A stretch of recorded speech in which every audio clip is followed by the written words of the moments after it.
Bom dia a todos, que a paz de nosso Senhor e Salvador Jesus Cristo esteja contigo, meu irmão e minha irmã. A mensagem de hoje tem como tema: você tem muito valor. Nós vamos abrir a palavra de Deus no Evangelho de Lucas, capítulo 15, e eu vou ler do versículo 8 a 10, que se refere à parábola da moeda perdida. Ou qual é a mulher que, tendo 10 dracmas e perdendo uma dracma, não acende a candeia e não varre a casa, buscando com diligência até encontrá-la? E achando-a, reúne as amigas e vizinhas, dizendo: alegrai-vos comigo, porque achei a dracma que eu havia perdido. Assim, digo-vos, alegria na presença dos anjos de Deus por um só pecador que se arrepende. Dracma era uma moeda, equivalente ao grego do denário romano, que valia o pagamento de um dia de trabalho. Jesus disse que uma mulher perdeu o dinheiro que ela juntava, e aquela mulher não sossegou até encontrar. Nesse texto, Jesus procurou mostrar que nós valemos muito mais do que uma moeda, ainda que para os outros não tenhamos valor. Talvez você esteja vivendo um momento de rejeição, ou esteja passando por uma provação. Satanás colocou no seu coração que você não tem valor, que você é uma pessoa que não deveria nem estar viva, que você deveria acabar com a sua vida. Mas Jesus vem aqui e fala de uma mulher que revira a casa, que tira os móveis do lugar por causa de uma moeda. Se você, meu irmão e minha irmã, se considera uma pessoa desvalorizada, eu quero lhe dizer que não, você é valorizado, você tem valor. Quem sabe também você se perdeu neste mundo. Você perdeu alguma coisa diante de Deus. Perdeu até a sua vida espiritual. Jesus agora está procurando por você. Você vale muito mais do que o valor que os homens dão às coisas materiais. E o Senhor quer efetuar grandes maravilhas através de nós. Mas o nosso futuro começa no pensamento. Só conseguimos isso se aceitamos aquilo que Deus pensa e diz a nosso respeito. Na verdade, isso não é importante, é decisivo. Nós temos o potencial de voar nas alturas, como as águias. Contudo, por medo, covardia ou por uma falsa imagem de nós mesmos, vivemos presos no chão.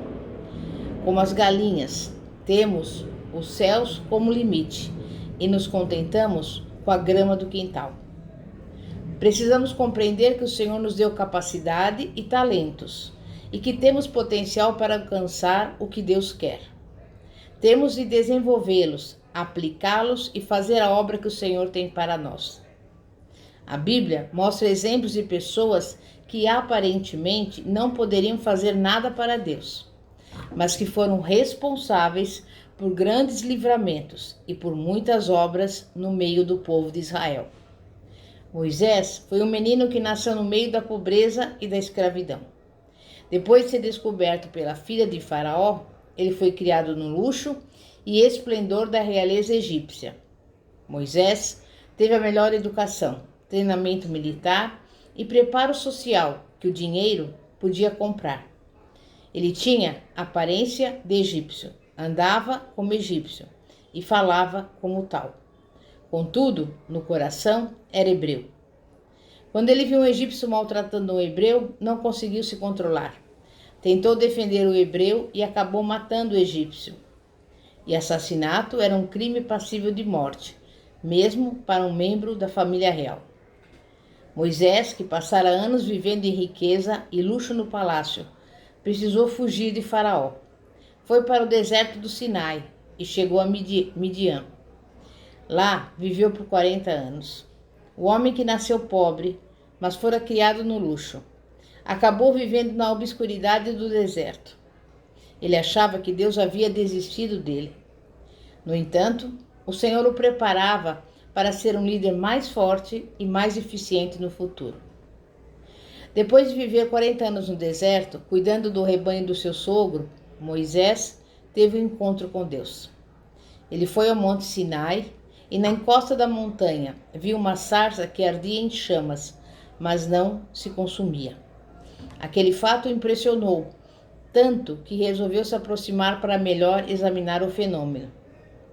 Moisés não entendia por que aquilo estava acontecendo. Então, subiu ao monte para verificar o fenômeno mais de perto. A Bíblia relata que o Senhor apareceu a ele no meio do fogo da sarça e lhe disse: certamente vi a aflição do meu povo, que está no Egito, e ouvi o seu clamor. Por isso desci a fim de livrá-lo. Moisés ficou feliz ao ouvir aquelas palavras. Contudo, o que Deus lhe disse a seguir deixou-o apavorado. Vem agora, e eu te enviarei a Faraó, para que tires o meu povo, os filhos de Israel, do Egito. Moisés apresentou algumas desculpas para não obedecer à ordem do Senhor. Nós também usamos as desculpas que Moisés apresentou. Talvez Deus tenha falado ao nosso coração e nós damos as nossas desculpas. Mas Deus refutou todos os pretextos de Moisés. Deus sabia do potencial de Moisés e também sabe do nosso. Moisés enfrentou o poderio egípcio, libertou o povo do cativeiro, conduziu-o pelo deserto até a terra prometida. Ele recebeu os 10 mandamentos e foi o grande legislador de Israel. A Bíblia diz que nunca mais se levantou em Israel profeta algum como Moisés. Deuteronômio 34, 10. Moisés, a partir de um novo relacionamento com Deus, encontrou um objetivo para sua existência e descobriu os recursos para realizá-lo. Ele experimentou a alegria de ser valioso e também a satisfação de ser usado pelo Senhor para abençoar outras pessoas. Do que precisamos para ter os nossos dias transformados como os de Moisés? O que nos falta para revolucionar o mundo ao nosso redor? Precisamos ver em nós o que o Senhor valoriza, um potencial enorme para realizar maravilhas em nome de Deus. Deixemos que Deus esteja em nossa vida, que controle os nossos passos e use os nossos recursos. Davi pôde dizer: a razão pela qual Deus me livrou de todos os inimigos, de todas as minhas dores e poderes do inferno, é porque sou precioso para Ele. O meu Deus se agrada de mim. Salmo 18. O Senhor agrada-se dos que o temem e dos que esperam na sua misericórdia. Salmo 147, 11. Saber que você é precioso para Deus é a chave exata para a sua vitória em todas as batalhas que assolam a sua alma. É o segredo para entrar no descanso que Deus lhe prometeu. E enquanto não se apodera dele, enquanto a sua vitória não se torna um alicerce de verdade no seu coração, você não será capaz de resistir ao que virá pela frente, nesses tempos maus e perversos. Satanás tem convencido os cristãos de que só desapontaram a Deus e nunca serão capazes de agradar ao Senhor. Então, eles não aceitam o amor divino. Pelo contrário, vivem como se a ira de Deus estivesse sempre soprando sobre eles. E como deve ser doloroso para Deus ver os seus filhos vivendo dessa forma. Talvez você tenha crescido num lar sem amor ou carinho. Talvez a sua mãe, seu pai ou familiares o tenham feito sentir que não valesse nada. Nunca se sentiu especial ou precioso para alguém em particular. Mas para Jesus, você é e sempre será precioso. Não importa em que tipo de lar você viveu ou como eram seus pais. Nada disso se compara ao amor do seu Pai Celeste. Desde o dia em que você nasceu, você é especial para Deus. Você é precioso para Deus, apesar de todos os problemas e falhas. Independentemente das suas provações e lutas, você pode ser uma árvore verde na casa de Deus, a qual dá muitos frutos. Firme-se simplesmente no que a palavra de Deus promete. Trouxe-me para um lugar espaçoso, livrou-me, porque tinha prazer em mim. Salmo 18, versículo 19. Para que possamos assumir o nosso valor, devemos tomar algumas atitudes. Primeiro, despertar do sono da autodesvalorização. Se pensamos que não servimos para nada, enquanto estivermos preocupados com o que os outros pensam de nós, teremos muita dificuldade para amar o nosso próximo e até mesmo a Deus. Em segundo lugar, devemos crer que somos a menina dos olhos de Deus. Davi nos deixou uma importante lição no versículo 8 do Salmo 17. Está escrito: guarda-me como a menina dos olhos, esconde-me à sombra das tuas asas. O salmista desejava ser visto como realmente era. Depois disso, estava pronto para ver o Senhor face a face. Se olharmos bem perto nos olhos de alguém, vemos a nossa própria imagem. Isso significa que somos o centro da atenção divina e que podemos ver a nós mesmos como somos quando virmos a nós através dos olhos de Deus. O Senhor nos vê, nos conhece, cuida de nós e jamais nos abandonará. Seu amor ilimitado cura as nossas mágoas. Quando percebemos que somos a menina dos olhos de Deus, sentimos a graça divina. Vemos o nosso reflexo em seus olhos, não como a pessoa que temos sido, mas como um milagre que podemos vir a ser. Em terceiro lugar, precisamos endireitar os nossos conceitos teológicos errados. Temos de permitir que Deus e a sua palavra consertem as nossas falsas ideias. Não podemos praticar a verdade quando acreditamos num erro. É falso o conceito de que Deus se agrada de uma atitude de autodepreciação, que ela é parte da humildade cristã e necessária à nossa santificação e ao nosso desenvolvimento espiritual. O maior mandamento é que amemos a Deus com todo o nosso ser. O segundo é que amemos o nosso próximo como a nós mesmos. Não temos aqui 2, mas 3 mandamentos: amar a Deus, amar a nós mesmos e amar aos outros. Se você ama a Deus, a si mesmo e aos outros, estará cumprindo toda a lei de Deus. Quarto lugar, entender que o nosso senso de valor próprio deve vir de Deus.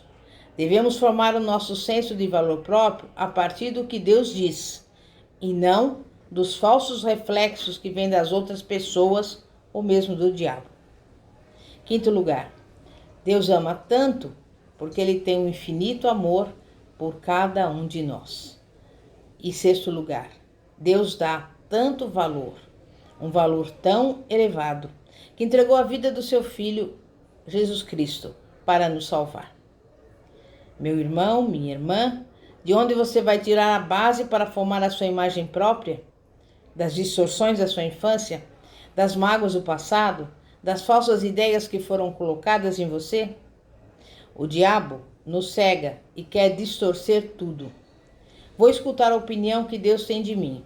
Vou deixar que Ele me programe até que o bom conceito que Ele tem de mim passe a ser o meu, atingindo até o mais íntimo dos meus sentimentos.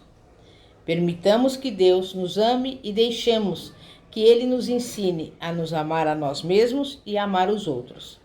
Desejamos ser amados. Queremos que Deus nos ensine a nos amar e amar os outros, porque desejamos ser amados. Em nome de Jesus.